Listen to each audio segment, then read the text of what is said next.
نا دل چاہے تو رکھ لینا، اپنا کوئی میٹر نہیں ہے، اس کو دیکھو آپ سمجھو۔ جب سپاہیوں سے نہ اٹھا تو اس وقت نہ جے سی بی نہ ٹریکٹر، آج کے زمانے میں تو کوئی طاقت کی چیز ہوتی ہے، ہٹانا ہوتا ہے تو بلڈوزر آتا ہے کہ نہیں آتا؟ بابا کا بلڈوزر آ جائے بابا بھی آج کا تو کہا کیا کریں؟ تو رانی نے حکم دیا، سپاہیوں سے کہا ہاتھیوں کو لاؤ۔ کس کو؟ ہاتھی کو لاؤ۔ ہاتھی اس وقت طاقتور جانور تھا۔ ایک زنجیر منگائی، زنجیر کے جو کندے تھے ایک ایک بالشت لمبے۔ یہ آخری تقریر کے جملے بول رہا ہوں، آپ کی فرمائش بھی ہو رہی ہے، میری تقریر جو بہت لمبی ہو رہی ہے، 1 گھنٹہ 40 منٹ تقریر ہو گئی۔ بات بس سن لیں آپ، ایک ایک بالش لمبے کنڈوں کی زنجیر منگائی گئی، ایک ایک بالش اتنے، ٹھیک ہے؟ جنازے سے لپیٹ دی اور ادھر دونوں ہاتھیوں میں باندھ دی، اور پھر کہا گیا ہاتھی والوں سے کہ اس کو اب ہانکو۔ جب انہوں نے ہاتھی والوں نے ہاتھی کو ہانکا تو ادھر ہاتھی کی طاقت، ادھر اللہ والے کی کرامت۔ زور سے ذرا، زور سے ذرا، زور سے، زور سے، زور سے۔ ہاتھی ہاتھی ہاتھی اپنی طاقت کے نشے میں ہے، یہ مدینے والے کی محبت کے نشے میں ہے۔ ہاتھیوں نے طاقت لگائی، ہاتھی کی زنجیر ٹوٹ گئی، آدھی زنجیر جنازے سے لپٹی رہ گئی، آدھی ہاتھیوں کے ساتھ چلی گئی، زنجیر ٹوٹ گئی مگر جنازے کو نہ ہلا پائے۔ رانی نے جب حال دیکھا تو جھوم کے کہہ رہی تھی، جب ان کے گدا بھر دیتے ہیں شاہان زمانہ کی جھولی، محتاج کا جب یہ عالم ہے، مختار کا عالم کیا ہوگا؟ یا رسول اللہ زندہ باد، زندہ باد،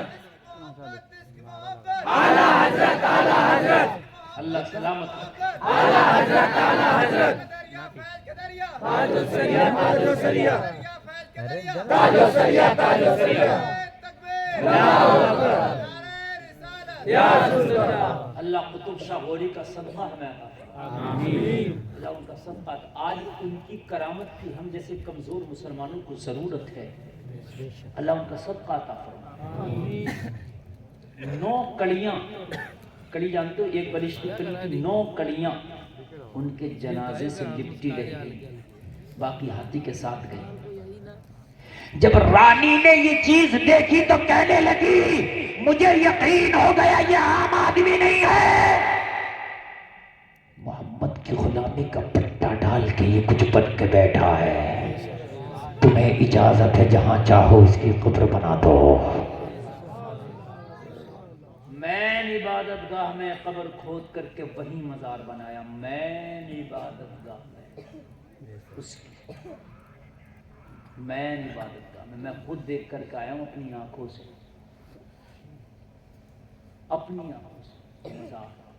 وہ 9 کڑیاں جو جنازے سے لپٹی رہ گئی تھی آج بھی مزار شریف میں لپٹی ہیں، آج بھی لپٹی ہیں، اور ان کے جتنے مرید تھے پھر کوئی نہیں گیا، سب وہیں خدمت میں رہ گئے، پھر جس کا انتقال ہوتا رہا آس پاس میں وہیں دفن ہوتے رہے، آس پاس میں ان کے تقریباً 300 مریدوں کی قبریں ہیں۔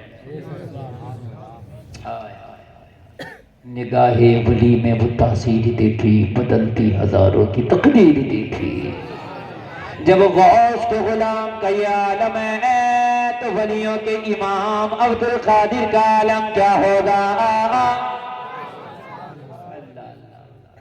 ان کا عالم کیا ہوگا؟ ان کا تو حال یہ ہے، وہ تو کہتے ہیں لا تخف مریدی، میرے مرید تجھے ڈرنے کی ضرورت ہی نہیں ہے، اگر میرا مرید پہاڑ کی بلندی پر ہو مجھے پکار لے تو مدد وہیں کرتا ہے۔ بخدا یہ میں نے تجربے کیے، سرکار غوث پاک کی مدد ایئر بیگ سے بھی جلدی آتی ہے، ایکسیڈنٹ ہوتا ہے گاڑی میں ایئر بیگ کھلتا ہے، خدا کی قسم اس سے بھی جلدی آتی ہے۔ ایک بار خود بارش کا موسم تھا، میرا بچپنا تھا، میں پڑھتا تھا اس دور میں، حافظہ کرتا تھا، میں نے خود تجربہ کیا، جو بائک چلا رہا تھا وہ تیز چلا رہا تھا اور موڑ آ گیا راستے میں. وہ جو کھائی تھی 30 فٹ گہری کھائی, 30 فٹ گہری کھائی. تیز بائک مڑ نہ سکی, سیدھی جا کے کھائی میں گری. خدا کی قسم بے ساختہ زبان سے نکلا یا غوث. موٹر سائیکل کے چورا چورا ہو گیا, لیکن رب کی قسم میں کھائی میں نیچے 30 فٹ جا کے گرا تک نہیں کھڑا رہا, گرا تک نہیں کھڑا رہا. افضل کو سے پنپور جا رہا تھا, وہ نیا نیا روڈ بنا تھا.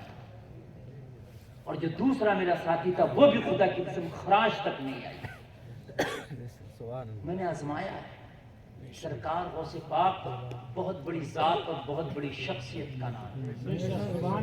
لوگوں سرکار غوث پاک سے سچی محبت کرو. سرکار غوث پاک فرماتے ہیں میرا چاہنے والا سمندر میں ہو, پہاڑوں پر ہو, زمین کی پستی میں ہو, جہاں مجھے پکارتا ہے میں اس کی دستگیری فرماتا ہوں. بس آخری بات سنیں اور میں اپنی تقریر ختم کر دوں. تیرے غوث کی پاور بتاتا ہوں. بس بہت لمبی تقریر, 2.25 گھنٹہ تقریر ہو گئی یار. اتنی بھی لمبی کئی تقریر ہوتی ہے. اور آپ تو کہہ رہے ہیں کوئی بات نہیں ہے, ادھر تو بات ہے.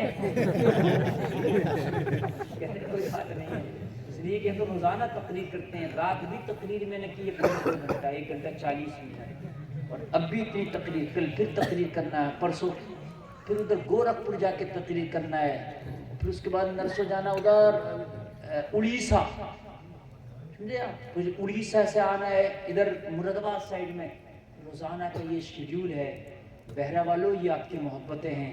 میں نے بہت لمبی تقریر کی, بڑی دل سے تقریر کی. اللہ کہنے سے زیادہ ہمیں عمل کی توفیق عطا فرمائے. سرکار غوث پاک کی پاور کا عالم یہ ہے کہ مرید سرکار غوث پاک کی بارگاہ میں آیا, حضور دعوت مریدوں کے ساتھ تشریف لے گئے. سارے مریدوں نے ہاتھ دھلا, دسترخوان پہ بیٹھ گئے. عبد القادر کا ہاتھ دھلانے لگا, 1 لوٹا پانی ڈال دیا, اور لا, دوسرا ڈال دیا, اور لا, تیسرا ڈال دیا, اور لا. 5 لوٹا پانی میں ہاتھ دھل کے دسترخوان پہ بیٹھے. دامن پکڑ لیا. کھانا کھانے سے پہلے کہنے لگا حضور بے قرار ہو, 5 لوٹا پانی میں تو آدمی غسل بھی کر لیتا, آپ نے 5 لوٹا پانی میں ہاتھ کیوں دھلا؟ آقا یہ تو اسراف ہے. سرکار غوث پاک نے فرمایا عبد القادر اسراف نہیں کرتا, بلکہ بات یہ ہے کہ جب تو میرے ہاتھ دھلانے لگا میں نے آنکھوں کو بند کر کے لوہے محفوظ میں دیکھا کہ تیرا نام جہنمیوں میں ہے یا جنتیوں میں ہے. جب میں نے دیکھا تو تیرا نام جہنمیوں میں لکھا تھا. میں نے اللہ کی بارگاہ میں عرض کی مولا عبد القادر جب تک اس کا لقمہ نہیں کھائے گا جب تک اس کا نام جنتیوں میں لکھا نہیں جائے گا.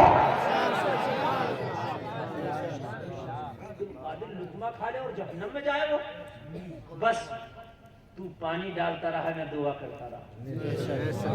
تو پانی ڈالتا رہا, میں دعا کرتا رہا. تو پانی ڈالتا رہا, میں دعا کرتا رہا. تیرا 5واں لوٹا مکمل ہوا نا, تو عبد القادر کی دعا کے صدقے میں تیرا نام اللہ نے جنتیوں میں شمار کر دیا ہے. نگاہ ولی میں وہ تاثیری دیکھی, بدلتی ہزاروں کی تقدیری دیکھی. نگاہ مرد مومن سے بدل جاتی ہے تقدیریں, گر ہو ذوق یقین پیدا تو کٹ جاتی ہیں زنجیریں. عشق نبی سے ہوگا بولے انشاءاللہ. اور جب نبی سے محبت ہے تو اس کی نشانی کیا ہے؟ نبی سے محبت کی نشانی سن لو. نبی سے محبت کی نشانی یہ نہیں ہے کہ آپ جو ہے کار میں ٹہلو. نبی سے محبت کی نشانی یہ نہیں ہے کہ بلڈنگ بنا لو.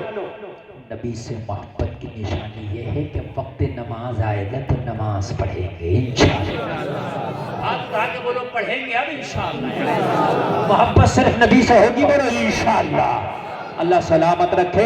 کہنے سننے میں کوئی خطا ہوئی ہے توبہ کرتے مولا معاف فرمائے. ایک بار کلمہ شریف پڑھیں سارے لوگ, لا الہ الا اللہ محمد الرسول اللہ. محبت کی نظر اہل وفا کی شان پیدا کر, بلندی اور پستی میں ذرا پہچان پیدا کر. نہ ہو ماحول سے مایوس, دنیا خود بنا اپنی. نئی کشتی, نئی آندھی, نئے طوفان پیدا کر. مذاہب مرنے مٹنے کا انہی خطروں کے دامن میں دلوں میں حوصلے اور حوصلوں میں جان پیدا کر. وما علینا